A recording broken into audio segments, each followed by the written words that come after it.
Hello friends, कैसे हैं आप सब। आधुनिक स्टडी मटेरियल में आपका स्वागत है। तो फ्रेंड्स, आज बात करेंगे सीडीपी बाल विकास की। पेपर 1 पेपर 2 दोनों के लिए इम्पोर्टेंट क्लास है। जो सीटेट के एग्ज़ाम में बार बार क्वेश्चन पूछे जाते हैं वही क्वेश्चन मैंने लिए हैं और ये इम्पोर्टेंट क्लास होने वाली है। इसमें 15 क्वेश्चन लिए हैं। 15 में से आपका कितना स्कोर बना कमेंट बॉक्स में बताना। चलिए, अगर आपने मेरे चैनल को सब्सक्राइब नहीं किया तो सब्सक्राइब कर लेना। वीडियो स्टार्ट करते हैं। पहला क्वेश्चन देखते हैं। प्राथमिक स्तर पर एक शिक्षक में निम्न में से किसे सबसे महत्वपूर्ण विशेषता मानना चाहिए। क्वेश्चन में पूछा गया है कि प्राथमिक स्तर में, कौन सा स्तर में, प्राथमिक स्तर, प्राइमरी स्तर 1 to 5 में शिक्षक में निम्न में से किसे सबसे महत्वपूर्ण विशेषता मानना चाहिए। शिक्षक में किसे सबसे महत्वपूर्ण विशेषता माननी चाहिए। शिक्षक धैर्य और दृढ़ता वाला होना चाहिए, या फिर शिक्षण पद्धतियों और विषयों के ज्ञान में दक्षता, या अतिमानक भाषा पढ़ाने में दक्षता, या पढ़ाने की उत्सुकता। वैसे तो ये सभी होनी चाहिए शिक्षक में, लेकिन पूछा क्या है कि सबसे महत्वपूर्ण। क्वेश्चन में क्या पूछा है कि सबसे महत्वपूर्ण विशेषता। आपको बेस्ट देखना है, जो सबसे महत्वपूर्ण है। तो इसका जो राइट आंसर है वो क्या होगा, ए, धैर्य और दृढ़ता।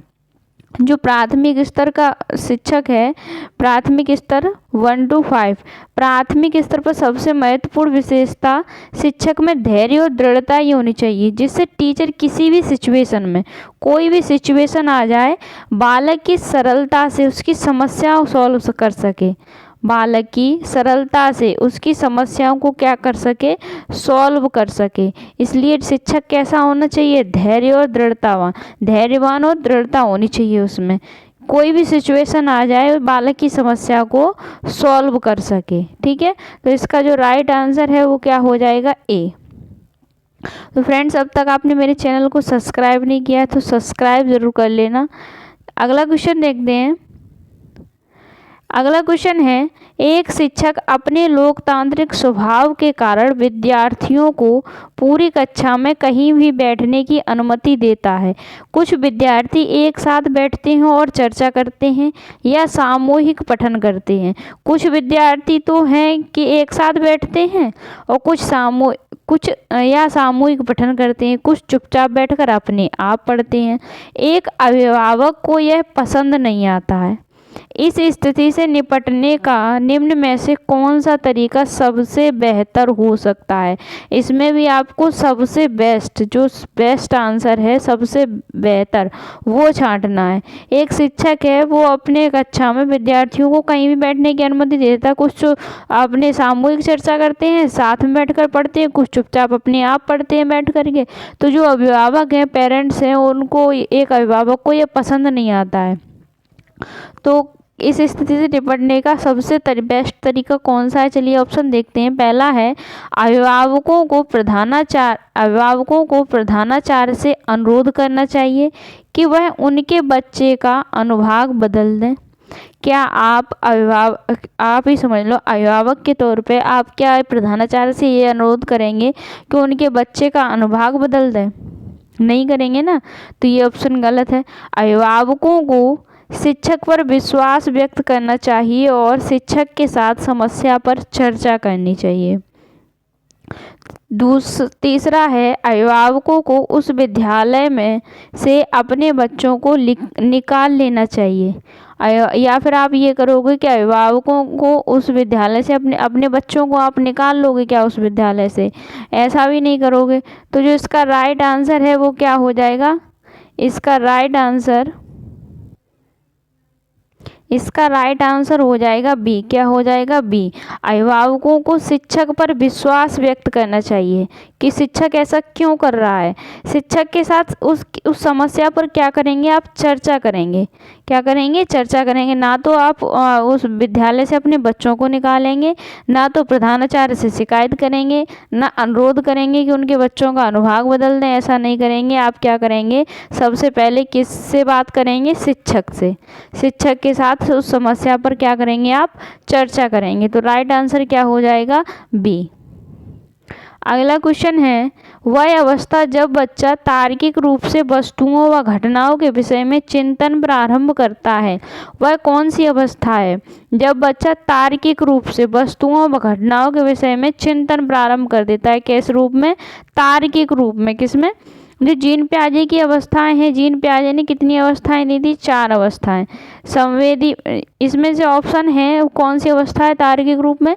पहला है औपचारिक संक्रियात्मक अवस्था, पूर्व संक्रियात्मक अवस्था, या मूर्त संक्रियात्मक अवस्था, या फिर संवेदी प्रेरक अवस्था। तो कौन सी अवस्था है जिसमें बच्चा तार्किक रूप से चिंतन प्रारंभ कर देता है? तो वो कौन सी अवस्था है? सी, मूर्त संक्रियात्मक अवस्था। कौन सी है? मूर्त संक्रियात्मक अवस्था। इस अवस्था में बच्चा तार्किक चिंतन प्रारंभ कर देता है। जो इस अवस्था की एज होती है वो कितनी होती है? 7 से 11 वर्ष। इस अवस्था में जो बच्चा होता है वो कितना होता है? 7 से 11 वर्ष। जो जीन पियाजे थे उन्होंने कितनी अवस्थाएं बताई थी? 4 अवस्थाएं। पहली कौन सी थी? संवेदी प्रेरक अवस्था। ये थी आपकी पहली अवस्था। संवेदी प्रेरक अवस्था कौन सी थी? पहली। दूसरी क्या थी? पूर्व संक्रियात्मक अवस्था। दूसरी कौन सी थी? पूर्व संक्रियात्मक अवस्था। और तीसरी थी मूर्त संक्रियात्मक अवस्था। और चौथी थी लास्ट औपचारिक संक्रियात्मक अवस्था। जो संवेदी प्रेरक अवस्था होती है इसकी एज होती है जन्म से 2 वर्ष। कितनी होती है? जन्म से 2 वर्ष। और जो दूसरी अवस्था है पूर्व संक्रियात्मक अवस्था, इसकी एज होती है 2 से 7 वर्ष। कितनी होती है? 2 से 7 वर्ष। और जो तीसरी है मूर्त संक्रियात्मक अवस्था, ये तो 7 से कितनी होती है? 11 वर्ष। और लास्ट है जो औपचारिक संक्रियात्मक अवस्था, वो कितनी होती है? 12 से ऊपर। कितनी होती है? 12 से ऊपर। ये हो गई जीन पियाजे की 4 अवस्थाओं के बारे में बात। अगला क्वेश्चन है, तो इसका राइट जो आंसर है वो कौन सा था? सी। कौन सा था? मूर्त संक्रियात्मक अवस्था। अगला क्वेश्चन है, विशेष रूप से प्राथमिक स्तर पर विद्यार्थियों की सीखने संबंधी समस्याओं को संबोधित करने का सबसे बेहतर तरीका। इसमें भी आपको क्या बताना है? सबसे बेहतर तरीका। विशेष रूप से प्राथमिक स्तर पर। किस स्तर पर? प्राथमिक स्तर पर। कौन से स्तर पर? प्राथमिक स्तर पर विद्यार्थियों की सीखने संबंधी समस्याओं को संबोधित करने का सबसे बेहतर तरीका। तो पहला है महंगी और चमकदार सहायक सामग्री का प्रयोग करना। क्या प्राथमिक स्तर पर बच्चे को सिखाने में जो सबसे बेहतर तरीका है, आप महंगी और चमकदार सहायक सामग्री का प्रयोग करेंगे, या फिर सरल और रोचक पाठ्य पुस्तकों का प्रयोग करना, या फिर कहानी कथन पद्धति का प्रयोग करना, या फिर क्षमता के अनुरूप विभिन्न शिक्षण पद्धतियों का प्रयोग करना। तो इसका जो राइट आंसर है वो क्या हो जाएगा? क्वेश्चन नंबर 4 का जो राइट आंसर है, इसका राइट आंसर है डी। कौन सा है? डी। अगर आप प्राथमिक स्तर पर बात हो रही है, इसका राइट आंसर है वो कौन सा है? डी। क्षमता के अनुरूप, क्षमता के अनुसार, बच्चे की क्षमता है जितनी उसके अनुसार विभिन्न शिक्षण पद्धतियों का प्रयोग करना। बच्चा की क्षमता है कक्षा 5वीं का तक पढ़ने तक का, आप पढ़ाओ उसे 12th का, क्या ये पढ़ लेगा बच्चा? नहीं, उसकी क्षमता है 5वीं क्लास के पढ़ने का। तो आप क्या करोगे? बच्चे की क्षमता के अनुसार ही क्या करोगे? उसको पढ़ाओगे विभिन्न शिक्षण पद्धतियों का प्रयोग करके। प्राथमिक स्तर पर बच्चों को सीखने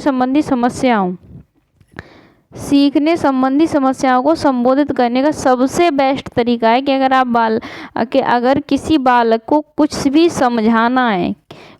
समझाना है तो उसके लिए एक नहीं बल्कि अनेक शिक्षण पद्धतियों का क्या करेंगे? अनेक शिक्षण पद्धतियों का प्रयोग करेंगे, जिससे छात्र पूरी तरह से क्या कर सके? समझ सके, सीख सके इस चीज़ को।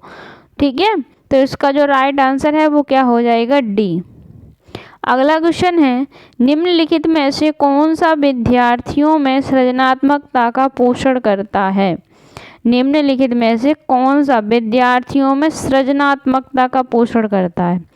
पहला ऑप्शन है प्रत्येक विद्यार्थी की अंतर्जात प्रतिभाओं का पोषण करने के अवसर उपलब्ध कराना, या फिर विद्यालय जीवन के प्रारंभ से उपलब्धि के लक्षण पर बोल देना, या फिर परीक्षा में अच्छे अंकों के लिए विद्यार्थी की कोचिंग करना, या फिर अच्छी शिक्षा के व्यवहारिक मूल्य के लिए विद्यार्थियों का शिक्षण।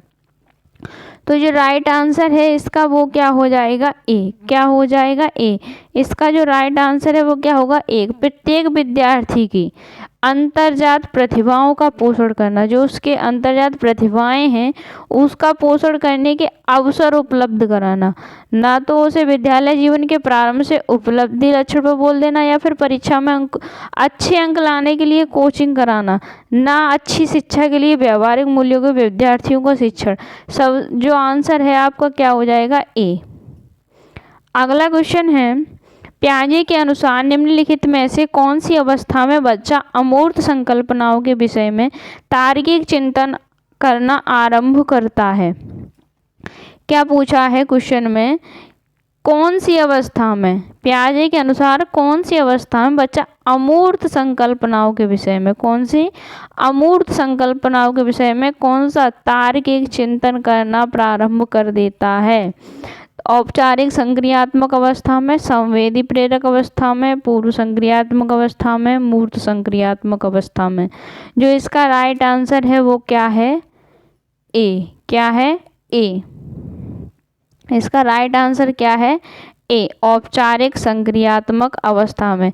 जो तार्किक चिंतन है, कौन सा तार्किक चिंतन है वो तो कौन सी अवस्था में प्रारंभ कर देता है, मूर्त संक्रियात्मक अवस्था में बच्चा प्रारंभ कर देता है। लेकिन इसमें पूछा गया है कि अमूर्त संकल्पनाओं के विषय में, जो दिखाई नहीं देता है उसे, अमूर्त जो चीज़ उसके सामने नहीं है, अमूर्त संकल्पनाओं के विषय में कैसा चिंतन प्रारंभ करता है, तार्किक चिंतन। कौन सी अवस्था में, औपचारिक संक्रियात्मक अवस्था में।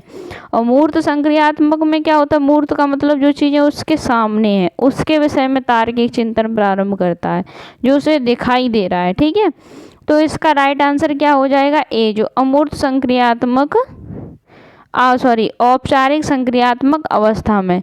ये कितनी एज होती है इसकी, 12 से ऊपर। कितनी होती है, 12 से ऊपर। इसकी जो एज होती है कितनी होती है, 12 से ऊपर। तो राइट आंसर क्या हो जाएगा इसका, ए।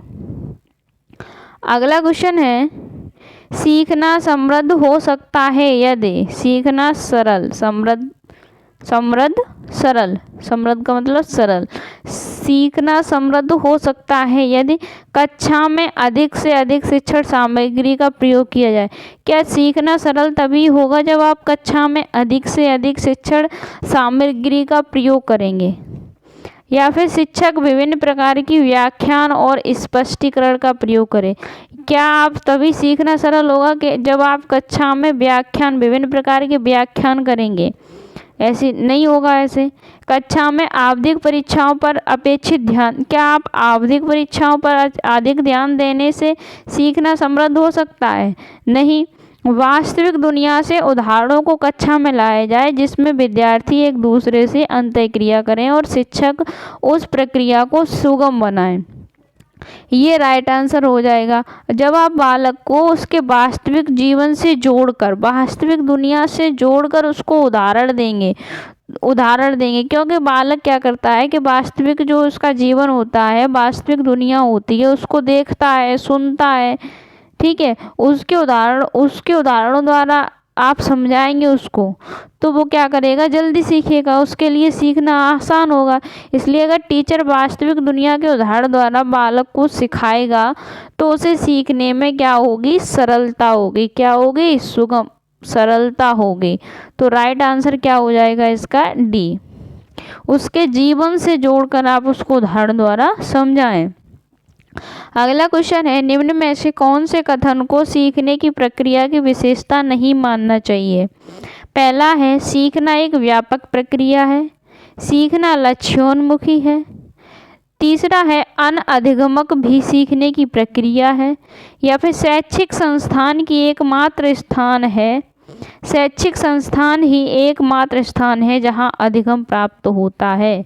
क्वेश्चन में पूछा है सीखने की प्रक्रिया की विशेषता नहीं मानना चाहिए।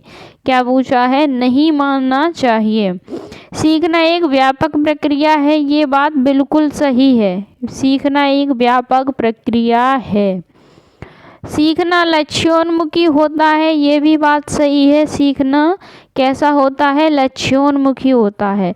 अन्य अधिगमक भी सीखने की प्रक्रिया है, ये बात भी सही है। लेकिन क्या ये सही है? शैक्षिक संस्थान ही एकमात्र ऐसा स्थान है? क्या स्कूल या फिर कोई संस्था वही एक ऐसा स्थान है जहाँ पर अधिगम प्राप्त होता है, जहाँ पर आप सीख सकते हैं? क्या वही एक स्थान है? ये बात गलत है। अगर किसी भी विद्यार्थी में सीखने की प्रवृत्ति है, अगर किसी भी विद्यार्थी में सीखने की इच्छा है, सीखने की प्रवृत्ति है, तो वह कहीं भी सीख सकता है, कहीं भी सीख सकता है। उसे किसी विद्यालय, स्कूल की या किसी संस्था की ज़रूरत नहीं होगी। जहाँ उसको बिठा दोगे कहीं भी वो हर जगह सीख सकता है।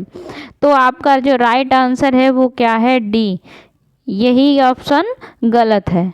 अगला क्वेश्चन है, 5वीं कक्षा के दृष्टिबाधित विद्यार्थी, ऑप्शन में है विद्यार्थी के माता पिता और मित्रों द्वारा उसे दैनिक कार्यों को करने में सहायता की जानी चाहिए। 5वीं कक्षा का जो दृष्टिबाधित विद्यार्थी है उसके माता पिता और मित्रों द्वारा उसे उस विद्यार्थी के दैनिक कार्यों में सहायता करनी चाहिए, या फिर उसके साथ कक्षा में सामान्य रूप से व्यवहार किया जाना चाहिए और श्रव्य सीडी के माध्यम से सहायता उपलब्ध कराई जानी चाहिए, या फिर उसके साथ कक्षा में विशेष व्यवहार किया जाना चाहिए, या फिर उसको निचले स्तर के कार्य करने की छूट मिलनी चाहिए। आपके जो राइट आंसर है वो क्या होगा? क्या होगा? बी, ना तो उसे माता पिता मित्रों द्वारा उसे दैनिक कार्य में सहायता, ना तो उसको विशेष व्यवहार की आवश्यकता है, ना निचले स्तर की कार्य करने की छूट मिलनी चाहिए। उसको क्या, उसके साथ क्या करना चाहिए कि सामान्य रूप से व्यवहार किया जाना चाहिए। जो सब बच्चों के साथ किया जाता है वैसा ही व्यवहार उसके साथ करना चाहिए, और श्रव्य सीडी के माध्यम से उसे सहायता उपलब्ध कराई जानी चाहिए। अगला क्वेश्चन है, निम्न में से कौन सा बच्चों की सामाजिक मनोवैज्ञानिक आवश्यकताओं के साथ संबंध नहीं है? निम्न में से कौन सा बच्चों की सामाजिक, क्या पूछा है? बच्चों की सामाजिक मनोवैज्ञानिक आवश्यकताओं के साथ संबंध नहीं है। क्या पूछा है? नहीं है। संवेगात्मक सुरक्षा की आवश्यकता, या फिर शरीर में अपशिष्ट पदार्थों को नियमित रूप से बाहर निकालना, या फिर संगीत की आवश्यकता, या फिर संगति की आवश्यकता, या फिर सामाजिक अनुमोदन अथवा सराहना की आवश्यकता। तो राइट आंसर क्या होगा? क्वेश्चन में पूछा है कि बच्चों की सामाजिक मनोवैज्ञानिक आवश्यकता है, बच्चों की सामाजिक मनोवैज्ञानिक आवश्यकता है।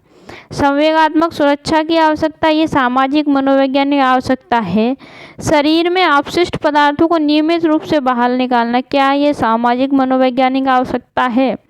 यह शारीरिक आवश्यकता है। कैसी है? शारीरिक, आपकी शरीर से संबंधित है। कौन सी है? शरीर से संबंधित शारीरिक आवश्यकता है। कैसी है? शारीरिक आवश्यकता है। संगति की आवश्यकता यह सामाजिक मनोवैज्ञानिक आवश्यकता है। सामाजिक अनुमोदन की आवश्यकता यह भी है।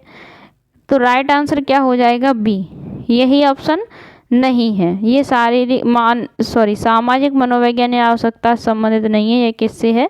आपकी शारीरिक आवश्यकता से संबंधित है। तो राइट आंसर क्या हो जाएगा? बी। तो फ्रेंड्स, अब तक ये 10 क्वेश्चन ही हैं। अपना स्कोर कमेंट बॉक्स में बताना कि आपका 10 में से कितना स्कोर आया।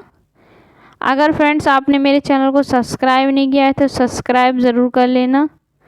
तो thank you for watching. Video अच्छी लगी हो तो मेरे वीडियो को लाइक, शेयर एंड सब्सक्राइब कीजिए।